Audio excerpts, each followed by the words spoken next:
Estamos a bordo de um MiG-23 da Força Aérea Soviética. O piloto tenta interceptar dois alvos desconhecidos. Neste ponto, os dois objetos se sobrepõem. Em câmera lenta, fica claro que não são aeronaves convencionais ou aviões usados pela OTAN. O piloto perdeu contato visual com os objetos e nunca mais houve outro registro oficial. Eu fui oficial da inteligência soviética por mais de 30 anos. Em várias ocasiões, interceptamos aeronaves que não se pareciam com nenhuma das que conhecemos. E pior, não pertenciam com certeza a nenhuma nação da Terra. Este outro filme também foi feito de um avião soviético, desta vez um MiG-25. É possível observar um caça americano muito próximo. Os dois voam lado a lado quando aparece um objeto vindo por trás das nuvens. De repente, o objeto não identificado desce e some. Parece evaporar. Não é segredo para ninguém que mandávamos aviões para o espaço aéreo russo, e eles para o nosso. Mas nesse caso, nem os soviéticos nem os americanos tinham a menor ideia do que poderia ser esse terceiro objeto. Mais um filme gravado do cockpit de um avião soviético. 4 MiG-21 tentam interceptar uma aeronave desconhecida. O objeto, que parece um cilindro, voa muito rápido. No momento em que um MiG consegue se aproximar, o UFO acelera ainda mais e desaparece. Os pilotos disseram que o objeto alcançou uma velocidade 3 vezes maior que a do som em apenas 10 segundos. A simulação por computador mostra que o objeto era 2 vezes maior que o MiG-21.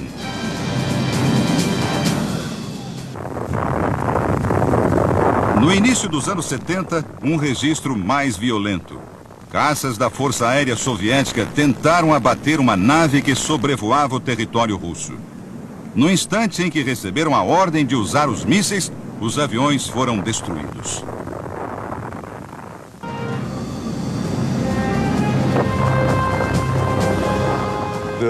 Houve a tentativa de fazer parecer uma mera colisão entre aviões russos, mas as investigações provaram que eles foram abatidos por alguma coisa não identificada.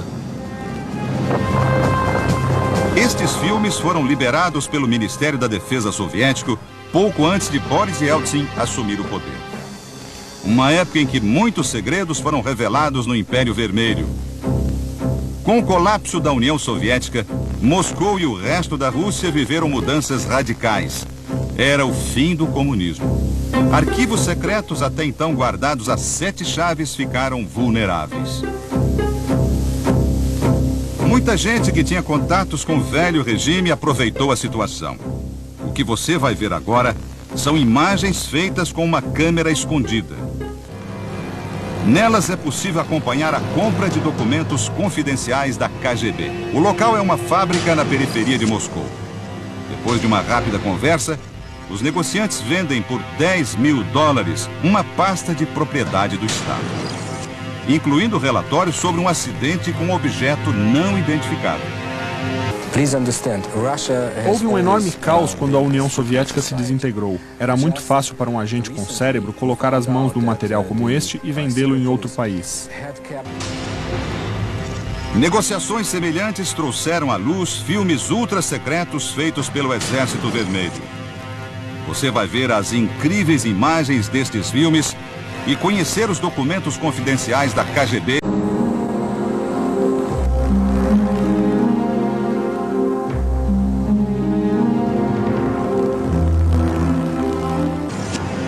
Em novembro de 1968, moradores de Sverdlovsk, na União Soviética, viram bolas de fogo cruzando o céu.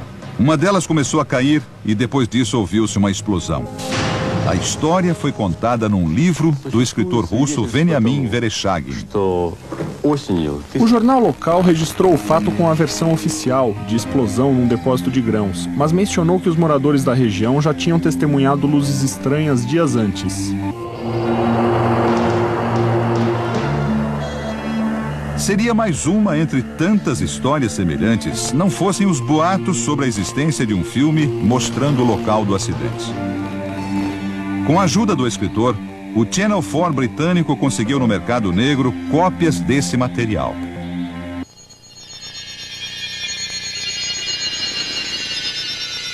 A visão é de uma câmera no alto de um caminhão do exército soviético. Ao fundo, na floresta, algo que se parece muito com um disco semi-enterrado entre as árvores. Os soldados descem do caminhão liderados por um capitão. As tropas são recebidas por outro oficial. Soldados, oficiais e agentes à paisana cercaram o local para guardar ou para examinar o objeto. As imagens são muito claras. Tudo indica que foram usadas duas câmeras. Uma portátil que começa a filmar em cima do caminhão e uma segunda, vista aqui num tripé.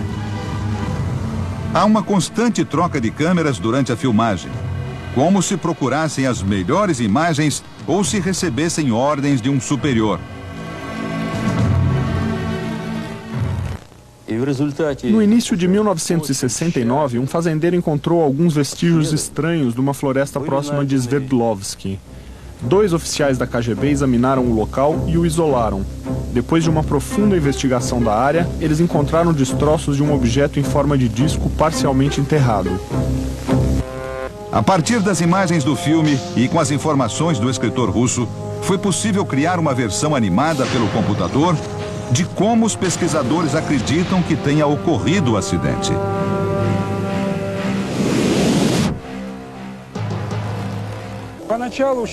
No começo, todos achavam que os destroços eram parte de alguma aeronave de ponta fabricada nos Estados Unidos ou Inglaterra. Mas depois de analisar o material, chegamos à conclusão que ele não tinha componentes conhecidos neste planeta. Foi então que outros vieram para transportar os destroços para uma base militar em Moscou. Em nenhum trecho do filme, os soldados tentam remover o objeto ou mostram seu interior. Neste ponto, um homem que devia ser um comandante da KGB dirige o câmera para que enquadre o disco. Por esse lado, é possível ver o homem com a câmera portátil filmando atrás ou dentro do disco. No entanto, esse trecho de filme não foi incluído nas latas a que a produção teve acesso. Nós sabíamos de algumas intenções dos russos depois que passamos a receber muitas informações falsas. Era um sinal claro de que eles estavam escondendo alguma coisa. Tudo indicava que haviam descoberto algo muito importante em Sverdlovsky e estavam tentando manter em segredo. Nesta pasta comprada por $10 mil estava um relatório secreto da KGB sobre a Operação Sverdlovsky.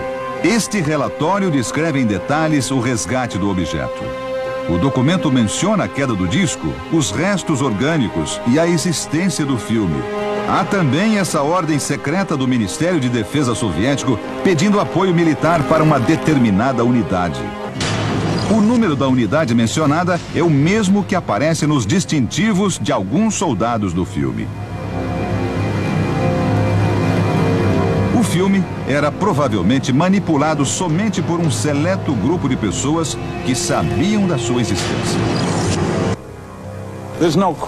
Não há dúvida que grupos de inteligência e do exército de outros países estão juntando dados, seja no Brasil, na Austrália ou na Inglaterra. É claro que a KGB também coletava informações. E quando você monitora os céus, você encontra UFOs. Disso não tenho dúvida.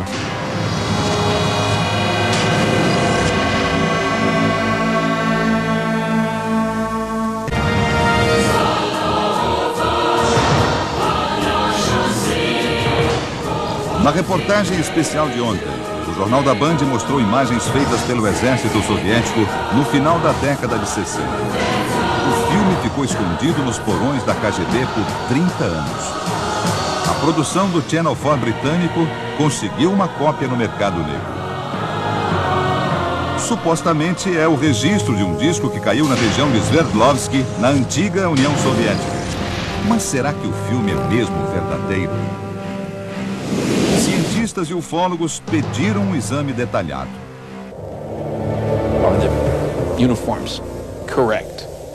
Os uniformes, por exemplo, estão corretos para a época? Será que o filme foi mesmo feito na União Soviética? Eu acho que ele merece uma análise mais minuciosa. O especialista em cinema, Sergei Goncharov, foi chamado para examinar a autenticidade do filme. Ele começa pelas latas e explica cada detalhe. Aqui o nome da empresa que fabricou o filme na cidade de Vernaslav. e a inscrição A2, que é o tipo de película. Para ser gay, as latas são autênticas. O próximo passo é a análise do filme.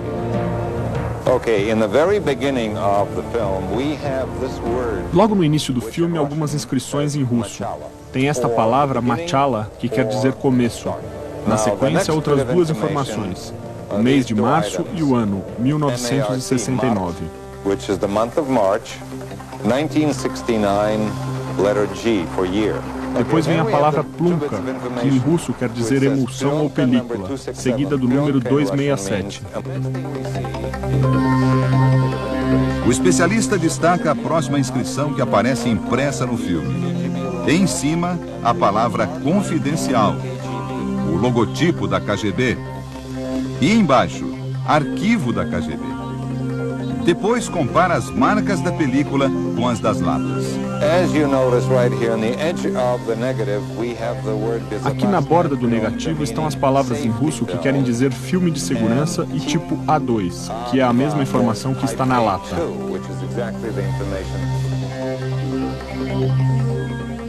O filme foi mostrado também ao pesquisador Paul Stonehill. Para ele, detalhes como as cores, a qualidade das imagens e os uniformes indicam que o filme é real. Vi muitos filmes produzidos nos anos 60, e este tem a mesma qualidade. Para mim, a sensação é que este filme não foi feito com a intenção de enrolar alguém. As armas e os uniformes usados pelos soldados que aparecem no filme foram cuidadosamente analisados. Robert Schoenig, especialista militar, explica que eles estão vestindo sobretudos de inverno, o que justificaria a pequena quantidade de insígnias.